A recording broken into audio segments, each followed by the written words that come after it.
Els moviments universitaris en la història, i no només en aquest país, en d'altres, s'ha vist que són uns dels primers actius en processos de mobilització.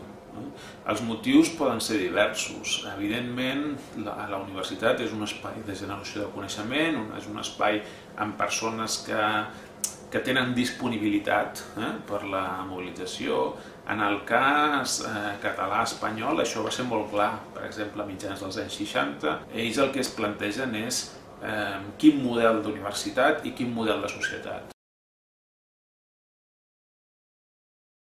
Avui tornem a estar en situacions, per exemple, complicades pel que fa al que suposa l'augment de preus de les matrícules. Amb l'augment de preus de les matrícules, qui podrà anar a la universitat?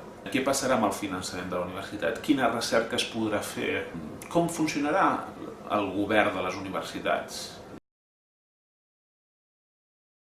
S'entén que és una manera de fer més democràtica, més horitzontal, en el que tothom té veu i vot a l'hora de plantejar coses, i això trenca d'alguna manera amb esquemes de participació més tradicionals. I jo crec que a la universitat, des de ja fa uns anys, estem vivint un intent de crear formes de participació que siguin més obertes, que responguin millor a les inquietuds actuals, i això després ho hem vist amb coses de fora de la universitat, com pot ser les mobilitzacions del 15M, les acampades, on l'assemblea ha esdevingut una eina.